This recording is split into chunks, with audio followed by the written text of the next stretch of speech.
So Call of Duty is no doubt at a low point. This is probably the lowest or the second lowest point Call of Duty's ever been at, from a just gameplay perspective and as well as a brand perspective. So I asked a question in a YouTube short: what can Call of Duty do from a new game perspective to bring you back to the franchise?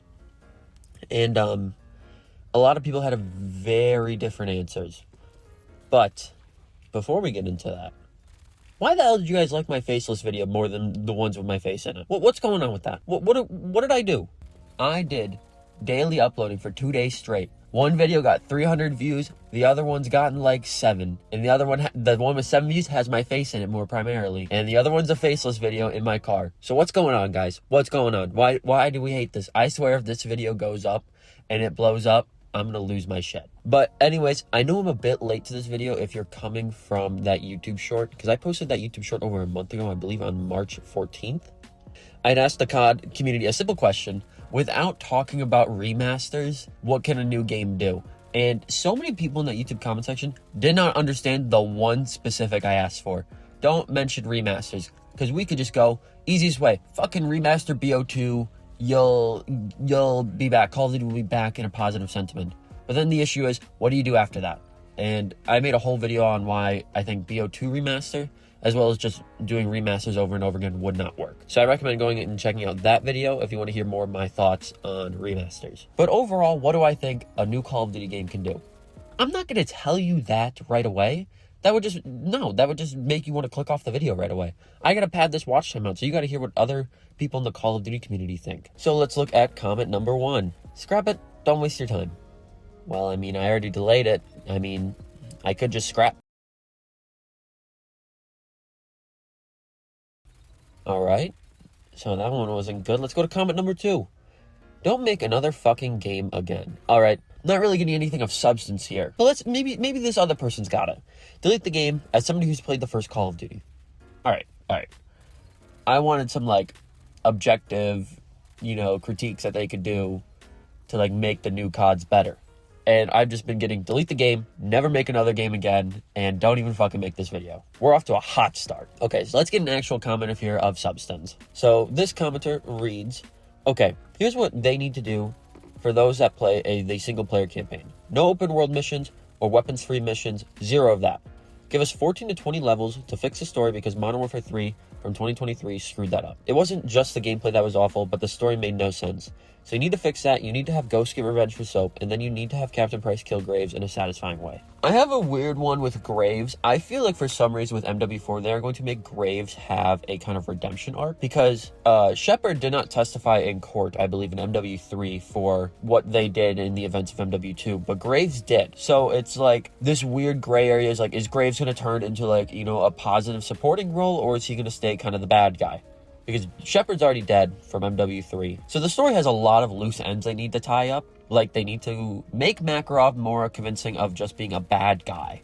Because for some reason, I feel like in MW3, the new one, they made Makarov feel like misunderstood when they need to make Makarov just a bad fucking guy, alright?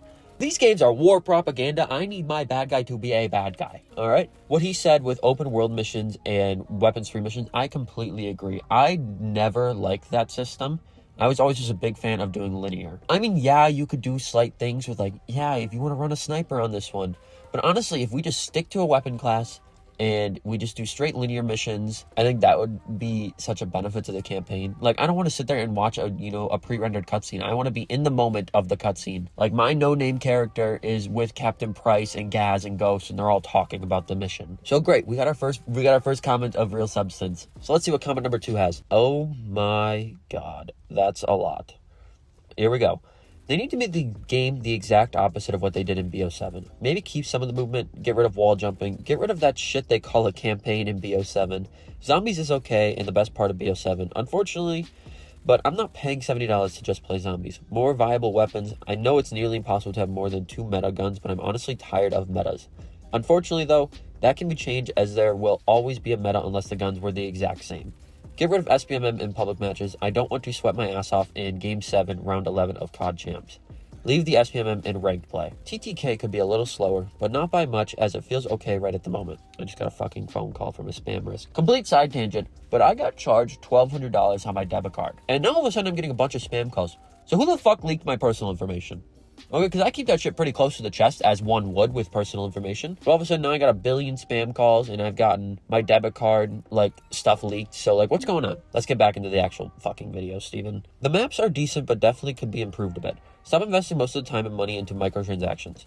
And use that time and money on fixing critical bugs and developing an anti-cheat that works. Graphics are not my biggest concern, but holy shit, on max settings, I swear that these older games look better than these modern-day CODs. Ranked is pretty decent, and they have actually taken some steps in the right direction, but having an invisible skill rating, or whatever they call it, that stays on your account no matter which COD you play on should not be a thing. I mean, at least make it visible so we know when we are actually making progress on that individual level. Shadow ban should not be a thing. Either ban them or don't. Being thrown into limbo for supposedly cheating is a waste of time and ruins the game for non-cheaters that get thrown into real games with actual cheaters, but just because somebody got mad and reported you. So there was a lot in that comment. So I'm just going to break down section by section. The movement thing, I've kind of held my take on this exactly. I think they should get rid of omni movement. I think sprinting, sliding in every direction ruins the ability for some players to be able to, slow down with the movement and slow down to their play style. The only thing I would keep is the 360-degree prone. I think that is such a smart evolution of Call of Duty's movement. That's something you need to keep. I think being prone blocked everywhere you go is fucking annoying. So having that 360 prone movement, nice thing to have. Same thing that we were talking about with the campaign. The open bullshit, don't do that. Let's keep it linear. Zombies, I have not gotten really my chance to play zombies. So if this video gets like 10 or 15 likes, I'll go play zombies for a video and we'll have a blast on me being a complete dumbass. Meta guns, I absolutely agree. It's just, the same issue with the meta is that you run into the issue as if every gun is properly fair and balanced, all the guns are going to start feeling the same. But I feel like there's a workaround that I don't know of that could definitely fix that issue. SPMM in public matches versus in ranked play. I have no idea why SPMM is in public matches to fucking begin with. I understand that you are going for an engagement-based matchmaking system, but SPMM should never be a thing in a public casual lobbies. That just doesn't make sense to me. I understand from a Call of Duty's product perspective, you have to make sure new players stay on the game. But make their fucking lobbies like bot lobbies. Like 75% are just bots. So they can get used to the game, and then eventually after, 20 matches, throw them into some real lobbies. And the best part about real lobbies is that 75% of the lobby isn't going to be that great. You're going to have the few people who are fucking gods. I completely agree with this SBMM thing. While I have noticed BO7 is a lot better with it. I've noticed that my SBMM feels a lot better as the matches in the weeks go on. I feel like it would be a lot better if there was more people on the game, but because I'm getting to the point where I'm running into the same people over and over again. The microtransaction thing, I totally agree with. I don't think we should be pushing the free-to-play model when we're paying $70 for a premium title, quote unquote. So they either need to reduce the microtransactions or make Call of Duty free-to-play. It's one of two choices, and you can't have the best of both worlds. You can't have the Fortnite microtransaction system and also be a $70 premium title. You just can't have both. As well as this guy's mentioning graphics. Graphically, I think we peaked in MW19, but I understand why we needed to take a backseat on those graphics because I don't know if you ever looked at Modern Warfare 19's storage count. Oh my god, massive storage. I understand why that game was so big, but I feel like now that we are moving away from the PS4 and Xbox One, we are able to up the graphic fidelity, so we might actually get some halfway decent graphics with MW4, and I'm really hoping we do see that because, man, I want this game to look beautiful. I don't really have any opinions on ranked play. I have not gotten my chance to play ranked play. I also just, honestly, to me, I'm not a big competitive guy when it comes to playing video games. I will get competitive in matches, but I do not want to go play a designated competitive mode. I do not find playing competitively in a video game where I'm coming home from work and being stressed out to go playing a competitive mode where I'm stressed out. It just to me, it just doesn't make sense. So I would love to see ranked play get updated for people who desperately want ranked play to make changes, but I have no ability to have a say on that. So lastly, this guy states is something about shadow banning. I have been, in BO7, I haven't really talked about this, but BO7 is the Call of Duty I have been reported on the most. But I have never been shadow banned or falsely banned or anything. I have been sent photos and text messages on PlayStation saying that I reported you and you're gonna get banned because I'm cheating.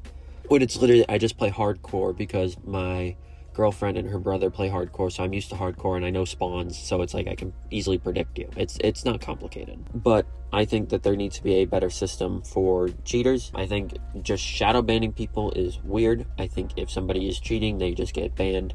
I think that they should just get hardware banned, immediately banned, like IP banned. I don't give a fuck. If you're aimbotting in a video game, get out. Go. I don't care. That no second chances. You can't play that Call of Duty game on that PC or you can't play that Call of Duty game on PC ever again. So let's move on to a different comment, because we were on that one for a long time. So comment number 3, be more like Arc Raiders. On the bright side for this guy, DMZ 2.0 is coming, which they're going to call it DMZ, and apparently I believe DMZ when it first came out was in beta, so this is like kind of like their full release. They've had enough time to actually develop it. So, and from what it's sounding like from rumors, it sounds like they believe that they have lightning in a bottle with this one. So they have a lot of faith in DMZ, so I would not be shocked if DMZ is the most talked about thing in MW4.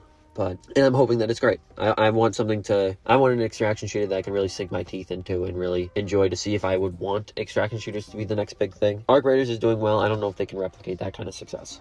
Because if you gate DMZ to being only part of the $70 launch, I think you've already tanked that mode. You either need to make it free to play, or you need to make it only like $30. It's one of the two, or else you are completely selling that mode before it even gets released. But moving on to the next one, comment number 4. Call of Duty needs to make a whole new outlook on how they make games. Fun and immersion needs to be the priority, not the shop in protecting low-skilled players. Very similar to the big comment that we were talking about. Basically, rework the whole microtransaction process. Honestly, lower how many microtransactions there should be. There should not be as many as there are. There should not be blueprints, emblems, calling cards, loading screens, all that junk. It should just be maybe operator skins, finishing moves, camos. That's it. That's all you really need to do. And it should not be a bundle system. It should be you can buy each individual thing separately. Protecting lower skilled players, we just talked about that earlier. Throw them in bot lobbies, and then eventually after like 20 matches, put them in real lobbies with no SBMM. They can really see if they're good or not. Moving on to comment number 5, we have Nazi zombies not unaliving German soldiers from the 40s.